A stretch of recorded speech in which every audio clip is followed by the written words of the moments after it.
In this video, we'll discuss about respect and appreciate life. People who are able to find happiness in small things are those who live a happy life. For others, it's easy to forget what they have since they're so busy looking for what they don't have. It's funny how the mind works, thinking that what you could have will be more valuable than what you do have. But just how do you measure this happiness? There are people who have a lot of money but aren't happy, and then there are those who have no money but are happy. This difference exists because of their state of mind. Those who appreciate life find happiness no matter what.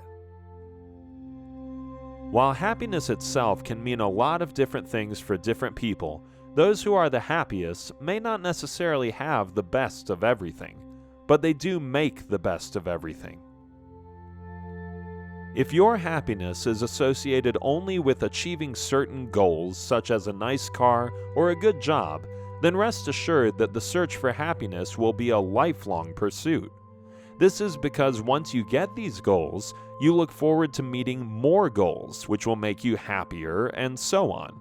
In other words, your happiness is always placed somewhere in the future, but never in the present. On the contrary, happy people are always happy in the present. Their happiness is right here and now with who they are and what they're doing. They learn to appreciate life as it is, and don't give a thought to how great things will be in the future.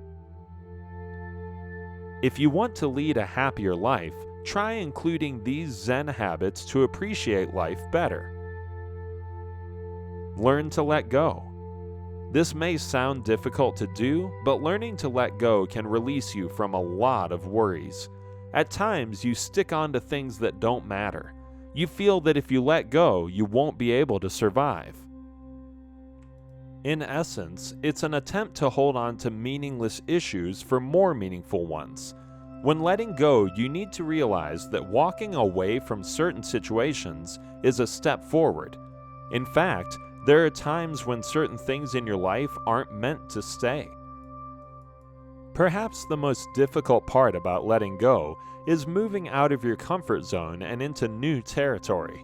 But remember that change happens for a reason, and you should be ready to embrace it. Consider the example of a couple who splits. Either way, both parties involved will be impacted, but until and unless they let go, they can't reduce the impact. Holding on to pain or unpleasant memories doesn't fix anything. If anything, it holds you back. It could be a tragedy or an untimely death, leaving you pining for what could have been. You yearn for what should have been or what you feel you were entitled to. It could also be a dream, a desire, a hope, or a wish, something that you may have wanted for years but never actualized.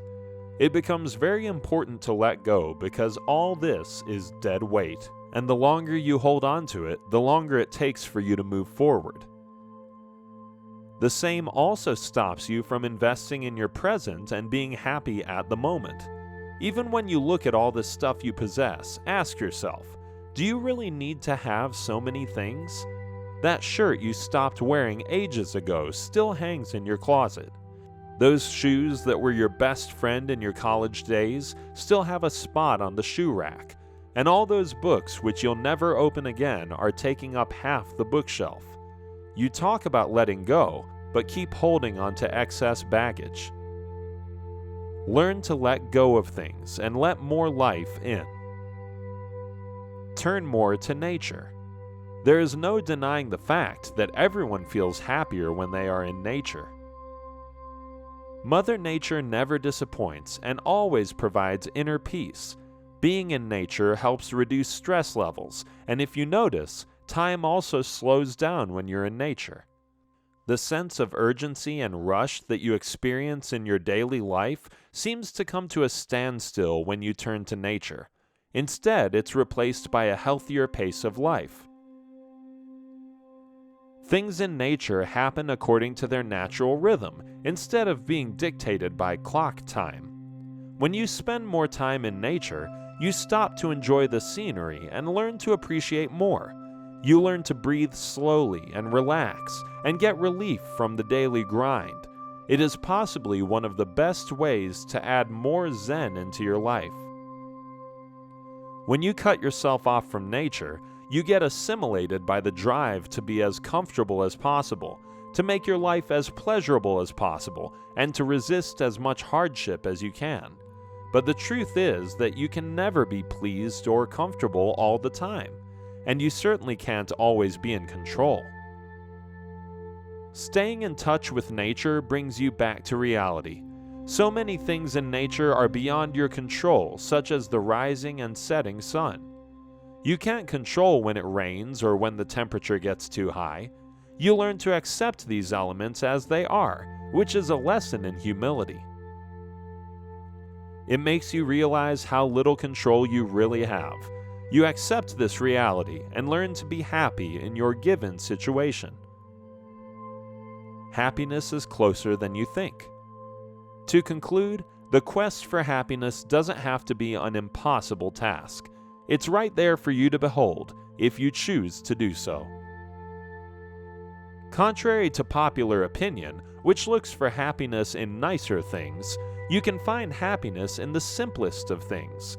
Have a productive day, go out for a walk in nature, or listen to a beautiful song. Notice how all these unspectacular things can make you happy. All you need to do is connect with happiness, and it'll be right there for you. Happiness isn't something that you can get from external things, but comes from within you. It is also not something that happens to you, but something that you make happen. And remember that you'll never find happiness if you keep looking in the wrong places. To look for happiness outside yourself stops you from being yourself. So instead of searching for happiness, just be yourself and you'll find that happiness will come to you. Some people experience a sense of happiness through giving. This is because giving connects you with others. So if that's where you feel happy, then give away generously. You may also have reminisced over the past thinking about those happier days. But if you think hard enough and try to remember, were you happy at the time that you now consider to be a happier time? You'll probably realize that you never took note of your happiness as you experienced it. This is because in your mind, happiness is something that lives in the memory rather than something you consciously experience. To associate happiness with either the past or the future leaves no room for it in the present. This is what you have to change. Focus on gratitude and count your blessings so you can learn to be happy in the moment. Chances are you already have happiness in your midst, but just don't realize it.